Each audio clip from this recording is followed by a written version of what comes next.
നോക്കുമ്പോൾ നമ്മൾ വീണ്ടും ഒന്ന് ധർമ്മടത്തേക്ക് പോയി കഴിഞ്ഞാൽ മുഖ്യമന്ത്രി പിണറായി വിജയൻ ഇനി പറയാൻ പറ്റില്ലല്ലോ അല്ലെ, പിണറായി വിജയന് 12,703 വോട്ടിന്റെ ലീഡ് എന്ന വാർത്ത വരുന്നുണ്ട്. ആദ്യത്തെ 5 റൗണ്ടിന് ശേഷമാണ് ഒരു ലീഡ് എടുക്കാൻ പിണറായി വിജയൻ അനുവദിച്ചത്. ഒരുപാട് വിയർത്തതിന് ശേഷമാണ് പിണറായി വിജയൻ അവിടെ കയറി വരാൻ കഴിഞ്ഞത്. അതും തുടക്കത്തിൽ 6 റൗണ്ട് വരെ എതിർ സ്ഥാനാർത്ഥി 7ാം റൗണ്ടിലാണ് ഒരു ചരിത്രത്തിൽ ഇതാദ്യമായിട്ടായിരിക്കും ഇത്തരം തരത്തിലേക്ക്. അതെ അതെ, അവിടെ വലിയ റോഡ് ഷോ ഒക്കെ നടത്തിയതാണ് മുഖ്യമന്ത്രി പിണറായി വിജയൻ. അവിടെ ഏകപക്ഷീയ വിജയം ഉണ്ടാകും എന്ന് കരുതി CPIM-ന്റെ ഉറച്ച മണ്ഡലം അത് ധർമ്മടം എന്ന നിലയിൽ തന്നെ സംസ്ഥാനത്ത് മുഴുവൻ പ്രചാരണ പ്രവർത്തനങ്ങൾക്ക് പിണറായി വിജയൻ പോയത് ഈ മണ്ഡലം തനിക്ക് സുരക്ഷിതമാണല്ലോ എന്നോർത്തുകൊണ്ടാണ്. പക്ഷേ കുറച്ചുകൂടി മറ്റ് സ്ഥലങ്ങളിലൊക്കെ പര്യടനം നടത്തിയിരുന്നെങ്കിൽ കാര്യങ്ങൾ ഒരുപക്ഷെ മാറി മറിഞ്ഞേനെ എന്നാണ് നമുക്ക് ഈ ഏറ്റവും അവസാനം ആ തെരഞ്ഞെടുപ്പ് ഫലം വരുമ്പോൾ നമുക്ക് വ്യക്തമാകുന്നത്. ഏതായാലും പിണറായി ഇപ്പോൾ ഒരു കംഫർട്ട് ലെവലിലേക്ക് എത്തിയിട്ടുണ്ട്. ഒരു കംഫർട്ട് മെജോറിറ്റി എന്ന് പറയാവുന്ന നിലയിലേക്ക് എത്തിയിട്ടുണ്ട്.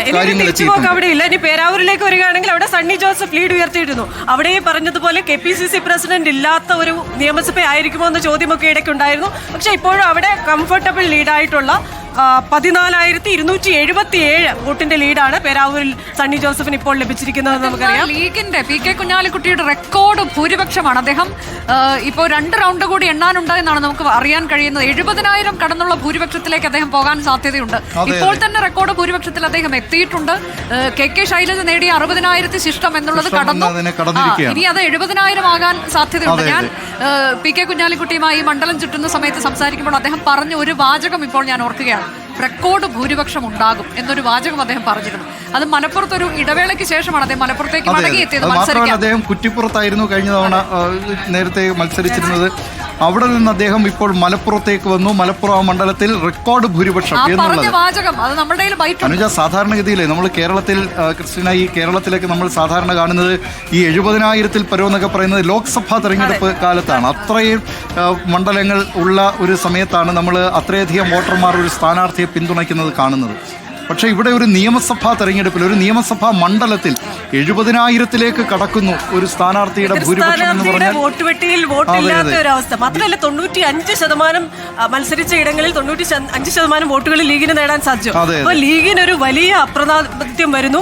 ഒപ്പം തന്നെ എനിക്ക് തോന്നുന്നു ഒരു ഉപമുഖ്യമന്ത്രി സ്ഥാനത്തേക്കൊക്കെ ഒരു ചർച്ചകൾ പോകാനൊരു അത്രയും വലിയൊരു വിജയം ലീഗിനുണ്ടെന്ന് നമുക്ക് പറയാൻ സാധിക്കുമോ?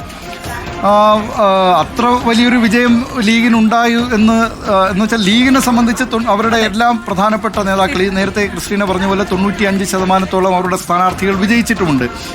പക്ഷേ കോൺഗ്രസിനെ സംബന്ധിച്ച് വിജയിച്ചിരിക്കുന്നു എന്നുള്ള വാർത്ത വരികയാണ്. അദ്ദേഹത്തിന്റെ ഭൂരിപക്ഷം 19,247 എന്നുള്ളതാണ്. കഴിഞ്ഞ തവണ KK ശൈലജ കഴിഞ്ഞാൽ ഏറ്റവും ഉയർന്ന ഭൂരിപക്ഷത്തിന് വിജയിച്ച മുഖ്യമന്ത്രിയുടെ ഭൂരിപക്ഷമാണ് ഇപ്പോൾ നമ്മൾ കാണുന്നത്. 19,247 ഭൂരിപക്ഷത്തിലേക്ക് വിറച്ച് കയറി എന്ന് വേണമെങ്കിൽ പറയാം മുഖ്യമന്ത്രിയെ. 19,247 വോട്ടുകൾക്ക് പിണറായി വിജയൻ ധർമ്മടം മണ്ഡലത്തിൽ നിന്ന് തെരഞ്ഞെടുക്കപ്പെട്ടിരിക്കുകയാണ്.